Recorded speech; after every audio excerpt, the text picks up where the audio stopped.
ચલો જીતવા જંગ બ્યુગલ વાગે છે, યા હોમ કરીને પડો ફતેહ છે આગે. જેને મારી ભાષા સમજાતી નથી એ કોઈ પણ હોય ગુજરાતી નથી. આ ગુજરાતી ભાષાની મહત્વ સમજાવતી પંક્તિ છે અને એટલે જ હવે પછીની ટાટ સેકન્ડરી અને હાયર સેકન્ડરી એક્ઝામમાં ગુજરાતી ભાષાના લેખનને વધારે મહત્વ આપ્યું છે. એ લેખનનો ઘણા બધા આપણે નિબંધ કહી શકાય, પત્ર લેખન, અહેવાલ લેખન, સંક્ષેપીકરણ, ભાષા શુદ્ધિ, ભાષાનું જ્ઞાન, શબ્દ ભંડોળ, સાથે સાથે એક નવો જ મુદ્દો અને એ છે ચર્ચાપત્ર. પહેલાં તો ચર્ચાપત્ર શું? તો આપણે ખ્યાલ છે કે કોઈ પણ સામાજિક પ્રશ્ન, ઘટના એ આપણે જ્યારે સમાચાર પત્રમાં આપવાનું હોય ત્યારે એમની રજૂઆત તો આપણે કરવી પડે ને, તંત્રીને, એમના જે મેનેજર છે, બરાબર, એમને આપણે રિક્વેસ્ટ કરવાની હોય છે કે ભાઈ અમારી આ માહિતી છે અને તમારી કોલમમાં, તમારા સમાચાર પત્રમાં એને સ્થાન આપો. તો આ મુદ્દાને લઈને જે આપણે લખીએ છીએ એને ચર્ચાપત્ર કહેવાય છે. હવે ચર્ચાપત્રમાં હોય શું? તો ચર્ચાપત્ર છે ને બે ભાગ છે. એક તંત્રીને ઉદ્બોધન કરી અને એમની જે આપણી અને એમની માહિતી, અને ત્યાર પછીનો બીજો ભાગ છે ને એ આપણો વિષય છે કે જે ઘટના, જે બાબત ઉપર આપણે પ્રકાશ પાડવાનો હોય એ બાબત લખી અને આપણે એને આપવાની હોય છે. આવા બે ભાગ છે. પહેલાં આપણે શરૂ કરીએ પહેલો ભાગ.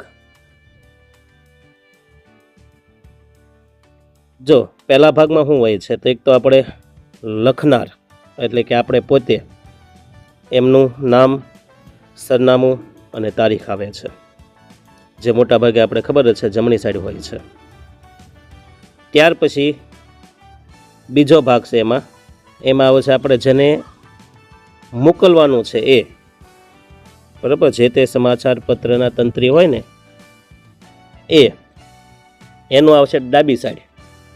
પછી આવશે વિષય, પછી આપણે સંબોધન, ત્યાર પછી આવશે માળખું, આપણે થોડીક ટૂંકી વિગત, અને ત્યાર પછી બિડાણ અને લખનાર એટલે કે વિશ્વાસો. આ ભાગ એકની અંદર આવશે. ચાલો આપણે એક ઉદાહરણ લીધું છે કે પ્રાથમિક શિક્ષણ માતૃભાષામાં જ. આ જે ઘટના છે ને એ મનોવૈજ્ઞાનિક અને બૌદ્ધિક વિકાસ માટે અનિવાર્ય છે અને આને લગતું આપણે સમાચાર પત્રમાં પ્રેસ નોટ આપવાની છે, રજૂઆત કરવાની છે જાહેર જનતા માટે. તો શું કરવાનું? તો કે જો આમાં આપણને ક્યાંય કોઈનું નામ નથી આપ્યું તો આપણે આમાં આપણી રીતના નામ લખી શકીએ. બને ક્યાં સુધી આપણું પોતાનું નહીં પણ એવું કાલ્પનિક નામ લેવાનું. જો અંદર આપ્યું હોય તો લખવાનું અબક આપ્યું હોય તો અબક, બકડ આપ્યું હોય તો બકડ, બરાબર છે. નહીંતર પછી આપણી રીતના કાલ્પનિક નામ લઈ શકાય. હવે જો પહેલાં આપણે જે લખીએ છીએ એનું સરનામું જમણી સાઈડ આપેલું છે, પણ એક બાબત ખાસ ધ્યાન રાખવાની કે જે સરનામું લખવાનીમાં 3 લાઈન હોય, 4 લાઈન કે 5 લાઈન કે 6 લાઈન થતી હોય ને એ એક્ઝેક્ટ ક્રમમાં બતાવવાની, બરાબર છે. એમાં ભૂલ થવી જોઈએ નહીં, બરાબર. એક અક્ષરની હેઠે બીજો અક્ષર, મતલબ કે પહેલો અક્ષર આવવો જોઈએ. પાછળનું પછી આપણે મેનેજમેન્ટ નથી કરવાનું, પણ આગલી લાઈન છે ને એ જાળવવાની. પછી જે બીજો ભાગ છે ને એ આપણે છે જે તે તંત્રીને સંબોધન, એટલે કે પ્રતિતંત્રી શ્રી, ફૂલચાપ સમાચાર, રાજકોટ. તો એમાં પણ જો આપણે લાઈન જાળવવાની છે. પ્રતિ પછી શરૂઆતમાં હોય, તંત્રી અંદર વહી જાય, ફૂલચાપ પાછો બહાર આવે, રાજકોટ અંદર વહી જાય, એમ નહીં. એમની જે લાઈન છે ને ઊભી લાઈન એ આપણે જાળવવાની છે. ચાલો એ કર્યા પછી આપણે શું કરવાનું? તો કે ભાઈ આપણો વિષય કયો છે, કારણ કે આપણે તો પ્રશ્નપત્રમાં આપેલો તો છે વિષય. તો એ વિષય આપણે ત્યાં હેડિંગ બાંધવાનું છે, નામ લખવાનું છે. જેમ કે આપણા વિષયનું નામ શું છે, તો કે માતૃભાષામાં શિક્ષણ અને મનોવિજ્ઞાનનું શું મહત્ત્વ છે તે મનોવૈજ્ઞાનિક રીતે. ચાલો, એ કર્યા પછી આપણે સામેવાળી જે તંત્રી સાહેબ છે એને આપણે સંબોધન કરવાનું છે, પણ વહાલા શબ્દ નહીં વાપરીએ, પ્રિય શબ્દ નહીં વાપરીએ, બરાબર. આ આપણે કોઈ સંબંધીને, પ્રેમિકાને, મિત્રને તો આપણે પત્ર લખતા નથી, એટલે ત્યાં એ શબ્દ નહીં આવે. તો અહીંયા સન્માન આપવાનું છે, એટલે માનનીય સાહેબ શ્રી, સન્માનનીય, આદરણીય, બરાબર છે, એવા માનવાચક આપણે સંબોધન કરીશું. ત્યાર પછી ફકરો પાડી, બને ક્યાં બધી વિષય છે ને એની નીચે આવે એ રીતના ફકરો પાડવાનો કે ઉપરોક્ત વિષય અન્વયે જણાવવાનું કે અંગ્રેજી માધ્યમના આંધળા અનુકરણ, ને ખ્યાલ જ છે, આંધળા અનુકરણ વચ્ચે આપણે બાળકના માનસિક વિકાસ માટે માતૃભાષાનું મહત્ત્વ ભૂલી રહ્યા છીએ. આ અંગે જાગૃતિ લાવતું મારું ચર્ચાપત્ર બિડેલ છે, જે આપના અખબારમાં પ્રકાશિત કરવા નમ્ર અરજ, વિનમ્ર અરજ, અપીલ એવા શબ્દ આપણે વાપરી શકીએ. હવે જો આ ફકરામાં આપણે ખાલી વિનંતી કરી છે, કેટલું આપણે કોલમમાં કે સમાચારમાં છાપવાનું છે, આમાં વિશેષ એવા માહિતી નથી આપવાની, કારણ કે બાકીની માહિતી ક્યાં આપવાની છે, આપણે બિડાણમાં, બરાબર ને, બિડાણમાં. તો બિડાણમાં લખવાનું આપણે આમાં કે ચર્ચાપત્ર, જે આપણે બીજા ભાગમાં જોવાનું છે તે, અને છેલ્લે લખવાનો આપનો વિશ્વાસુ. જ્યાં આપણું સરનામું લખ્યું ને એ જ લાઈનમાં નીચે આપનો વિશ્વાસુ, એ ક્રમ જળવાવો જોઈએ. પછી જો નામ આપ્યું હોય તો ઠીક, નકર આપણે જે આપણા સંબોધનમાં લખ્યું ને સરનામામાં એ નામ અહીંયા નીચે લખી નાખવાનું, અબક તો અબક. આ ભાગ 1ની વાત થઈ. હવે આવશે ભાગ 2, ચર્ચાપત્રનો ભાગ 2. હવે આમાં શું, તો કે આપણો જે વિષય હોય ને એ વિષયને લગતી જે સમસ્યા, જાગૃતિ, બરાબર છે, એમની અસર, ફાયદા ગેરફાયદા જે કાંઈ હોય તે આપણે હવે આમાં દર્શાવશું. હેડિંગ બાંધવાનું, ચર્ચાપત્ર. આપણો શીર્ષક છે ભાઈ કે માતૃભાષામાં પ્રાથમિક શિક્ષણ, બાળકના બૌદ્ધિક વિકાસનો મજબૂત પાયો. આ આપણે દર્શાવવાનું છે. તો એમના માટે આપણે શું કરીશું કે પહેલાં આપણે ભાગ 2ની અંદર 3 કે 4 આપણે ફકરા પાડીશું.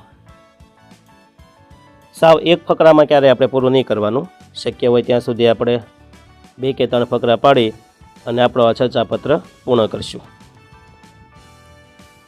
હવે જોઈએ આપણે કોઈ વ્યક્તિની પંક્તિ હોય, કોઈ સુવિચારો હોય, કાવ્ય પંક્તિ હોય, મહાન વ્યક્તિના જે કોટેજ હોય એ આમાં મૂકી શકાય. જો આમાં આપણે શરૂઆત કરી છે કે ગાંધીજીએ કહ્યું હતું કે બાળકના માનસિક વિકાસ માટે માતૃભાષા એટલી જ જરૂરી છે જેટલું શારીરિક વિકાસ માટે માતાનું ધાવણ. અને આવું જ્યારે અસરકારક પંક્તિ હોય અને વાંચનાર હોય ને એ સમજી જાય કે આ લખનાર કોઈ સામાન્ય વ્યક્તિ નથી. બસ આપણે એ સાબિત કરવાનું છે કે આપણા શબ્દ, આપણી ભાષા, આપણું લખાણ બીજા કરતાં, અન્ય કરતાં ચડિયાતું છે. કોપીની આમાં વાત નથી. જોઈએ આપણે આગળ. પરંતુ આજે સમાજમાં અંગ્રેજી માધ્યમનો એવો ક્રેઝ ઊભો થયો કે વાલીઓ પોતાના બાળકને શરૂઆતથી જ એવી ભાષાના વાતાવરણમાં મૂકી દે જે ભાષા ન તો ઘરમાં બોલાતી હોય ન તો આસપાસના સમાજમાં. વિચાર કરો, બાળક સ્કૂલમાં જાય તો અંગ્રેજી માધ્યમમાં ભણતું હોય અને ઘરે આપણે આપણો પરિવાર, માતા પિતા, વડીલો, સમાજના લોકો, અડોશી પડોશી ગુજરાતી બોલતા હોય. હવે એ બાળકની દુર્દશા કેવી હશે? હું શિક્ષક છું, જો આ તો હું તમને સમજાવું છું વચ્ચે વચ્ચે. હું પણ સ્કૂલ ક્લાસીસ મેં કરાવેલા અને આવા બાળકો અઢળક મારી પાસે ભણી ગયેલા કે અંગ્રેજી માધ્યમમાં 5 ધોરણ ભણ્યા હોય પછી પાછા શું કરે છે તો કે ગુજરાતી માધ્યમમાં એકથી પાછા મૂકે કે ભાઈ મારા બાળકને હવે ગુજરાતી માધ્યમમાં લીધું છે, એને વાંચતા આપણે શીખવાનું છે. આ એટલા માટે જરૂરી છે કે અત્યારે માતૃભાષાનું મહત્ત્વ વધારે છે. આપણે વિચારો, સપનાઓ બધા માતૃભાષામાં તો આવે છે.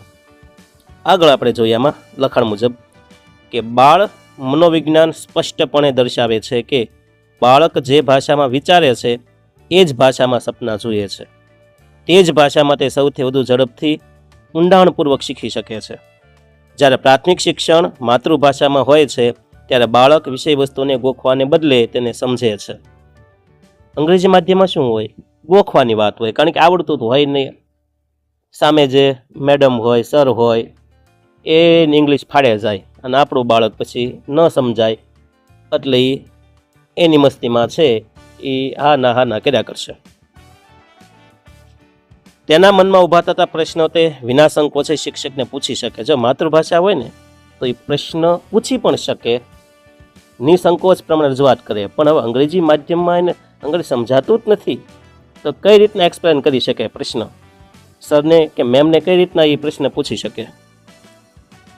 અને જેનાથી તેની તાર્કિક ક્ષમતાનો વિકાસ થાય છે. જો માતૃભાષા હોય ને તો એનો વિકાસ પણ બહુ સારો થાય છે.